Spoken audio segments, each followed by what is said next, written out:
شروع اللہ کے نام سے جو بڑا مہربان نہایت رحم کرنے والا ہے۔ ایک دن حضرت علی رضی اللہ تعالیٰ عنہ حضرت ثابت رضی اللہ تعالیٰ عنہ کے گھر بیٹھے تھے۔ اسی دن ایک قافلہ مکہ مکرمہ میں جانا تھا۔ حضرت ثابت اسی قافلے کے ساتھ جانا چاہتے تھے۔ حضرت ثابت نے حضرت علی سے اجازت طلب کی کہ میں بھی قافلے کے ساتھ جانا چاہتا ہوں۔ کچھ دیر کے بعد قافلے کا سردار بھی الوداع کہنے کے لیے حضرت علی کے پاس تشریف لے آیا۔ حضرت علی شیر خدا نے قافلے کے سردار کو سفارش کی کہ آپ حضرت ثابت کو بھی ساتھ لے جائیں۔ قافلے کے سردار نے خوشی خوشی حضرت ثابت کو ساتھ لے لیا اور مکہ مکرمہ کی طرف روانہ ہو گئے۔ حضرت ثابت بہت ہی نیک اور خدا طرز انسان تھے، اسی لیے قافلے والوں نے حضرت ثابت کی بہت عزت کی۔ اس قافلے میں ایک عورت بھی تھی۔ اس نے حضرت ثابت رضی اللہ تعالیٰ عنہ کی خوبصورتی کو دیکھا تو وہ حضرت ثابت پر فدا ہو گئی۔ عورت نے موقع پا کر اپنے آپ کو حضرت ثابت کے سامنے پیش کر دیا، لیکن حضرت ثابت نے اس عورت کی طرف کوئی توجہ نہ دی۔ عورت نے حضرت ثابت سے کہا کہ اگر تم نے میرے ساتھ بدکاری نہ کی تو میں سارے قافلے والوں کو بتا دوں گی کہ حضرت ثابت نے میرے ساتھ زبردستی کی ہے۔ یہ کہہ کر وہ کپڑے پھاڑنے لگی۔ حضرت ثابت رضی اللہ تعالیٰ عنہ نے اس عورت کی باتوں میں نہ آئے۔ حضرت ثابت نے فرمایا کہ میرا رب کریم ہے، وہ سب کچھ دیکھ رہا ہے، میرا رب انصاف کرنے والا ہے۔ وہ عورت یہاں سے ناکام ہو کر ایک غلام کے پاس گئی، وہاں جا کر اس کے ساتھ بدکاری کر کے اپنی ہوس کو مٹا لیا۔ جب عورت کو حمل ٹھہر گیا تو اس نے سوچا کہ یہ موقع بہت ہی بہتر ہے ثابت کو ذلیل کرنے کا۔ ایک رات عورت نے موقع پا کر صندوق میں اپنے زیورات چھپا دیے۔ جب صبح ہوئی تو اس عورت نے قافلے میں شور مچا دیا کہ رات کو میرا سارے سامان چوری ہو گئے۔ قافلے کے سردار نے حضرت ثابت کے علاوہ سارے قافلے والوں کی تلاشی لی، لیکن کسی کے پاس اس عورت کے زیورات برآمد نہ ہوئے۔ اس عورت نے اصرار کیا کہ حضرت ثابت کے سامان کی بھی تلاشی لے لی جائے۔ مجھے پورا یقین ہے کہ میرا سامان حضرت ثابت کے سامان سے برآمد ہو جائے گا۔ جب قافلے کے سردار نے حضرت ثابت کے سامان کی تلاشی لی تو اس عورت کے زیورات حضرت ثابت کے صندوق سے مل گئے۔ عورت نے حضرت ثابت پر الزام لگایا کہ میرے زیورات اسی نے چوری کیے ہیں، اور ایک رات ثابت نے موقع پا کر میرے ساتھ زبردستی بھی کی تھی، جس کا بچہ میرے پیٹ میں ہے۔ قافلے کا سردار عورت کی یہ بات سن کر بہت ہی حیران ہوا۔ اس نے حضرت ثابت کو قید کر کے مسلمانوں کے خلیفہ حضرت عمر کے پاس بھیج دیا۔ حضرت عمر نے حضرت ثابت کو سزا دینے کا حکم جاری کیا کہ انہیں زناکاری کرنے پر سنسار کیا جائے۔ یہ خبر آگ کی طرح ہر طرف پھیل گئی۔ جب اس خبر کے بارے میں حضرت علی کو علم ہوا تو حضرت علی نے اپنے بیٹے حضرت حسن کو حکم دیا کہ آپ فوراً حضرت ثابت کے پاس تشریف لے جاؤ، جب تک میں نہ آؤں تب تک ان کو سزا نہ ہونے دینا۔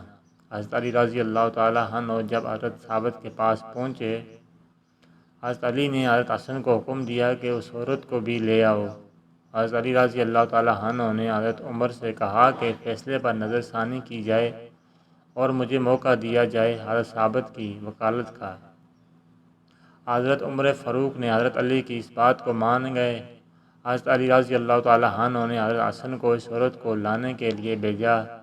جب حضرت حسن نے عورت کو کہا کہ آپ کو حضرت علی بلا رہے ہیں تو عورت نے پھر پوچھا مجھے کون بلا رہا ہے؟ حضرت حسن نے جواب دیا کہ علی آپ کو بلا رہے ہیں۔ عورت کے ذہن میں یہ سوال آیا کہ اب میرا برا وقت آ گیا ہے۔ جب عورت دربار خلافت میں پیش ہوئی تو حضرت علی نے مخاطب ہو کر کہا کہ تم جانتی ہو کہ میں کون ہوں؟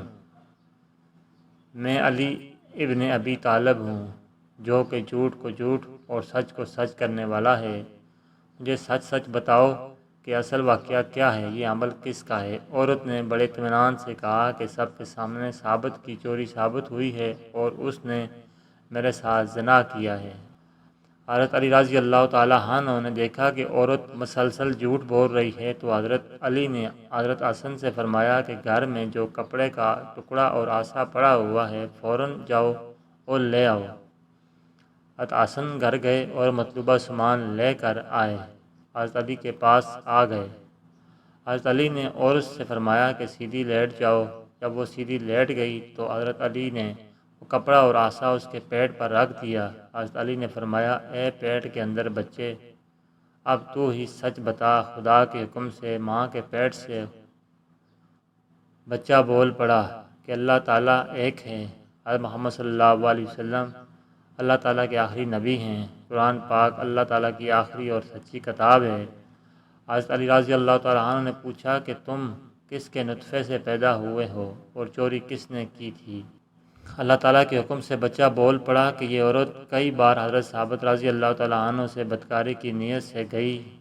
اس عورت کو ہر بار ناکام ہی لوٹنے پر مجبور کر دیا۔ پھر اس عورت نے ایک غلام کے ساتھ بدکاری کی۔ اس عورت نے خود ہی اپنے زیورات حضرت ثابت رضی اللہ تعالیٰ عنہ کے سامان میں رکھ دیے تھا تاکہ حضرت ثابت رضی اللہ تعالیٰ عنہ کو بدنام کر سکے۔ بچے کو بولتا دیکھ کر وہاں موجود ہر شخص خوف میں چلا گیا۔ حضرت عمر نے اس عورت کو سنسار کرنے کا حکم دے دیا۔ حضرت ثابت رضی اللہ تعالیٰ عنہ کو رہا کر دیا گیا۔ یہ سارا ماجرا ہونے کے بعد حضرت عمر نے حضرت علی رضی اللہ تعالیٰ عنہ سے دریافت کیا کہ یہ کپڑا کا ٹکڑا اور عصا کیا چیز ہے؟ علی رضی اللہ تعالیٰ عنہ نے عرض کیا کہ ایک دن حضور اکرم صلی اللہ علیہ وسلم یہ میرے پاس تشریف فرما ہوئے کہ اچانک وہاں سے حضرت ثابت رضی اللہ تعالیٰ عنہ کا گزر ہوا تو حضور اکرم صلی اللہ علیہ وسلم نے فرمایا کہ ایک دن ایسا آئے گا کہ ایک بدکار عورت حضرت ثابت رضی اللہ تعالیٰ عنہ پر بدکاری اور چوری کا الزام لگائے گی۔ حضرت ثابت رضی اللہ تعالیٰ عنہ کو سنسار کرنے کا حکم جاری کر دیا جائے گا۔ میں نے حضرت محمد صلی اللہ علیہ وسلم سے عرض کی کہ یا رسول اللہ صلی اللہ علیہ وسلم، اس الزام سے حضرت ثابت رضی اللہ تعالیٰ عنہ کی رہائی کیسے ہوگی؟ رسول اللہ صلی اللہ علیہ وسلم نے کہا کہ یہ ایک کپڑے کا ٹکڑا اور عصا لے لو۔ جب یہ واقعہ پیش آئے تو یہ کپڑے کا ٹکڑا اور عصا اس عورت کے پیٹ پر باندھ دینا۔ اللہ تعالیٰ کے حکم سے پیٹ کے اندر جو بچہ ہوگا وہ حضرت ثابت علیہ السلام کی سچائی کی گواہی دے گا۔ ناظرین کرام، واقعہ اچھا لگا ہوگا تو لائک کیجیے، اچھی ویڈیوز کے لیے ہمارے چینل کو سبسکرائب کریں۔ ویڈیو دیکھنے کا شکریہ، جزاکم اللہ خیر۔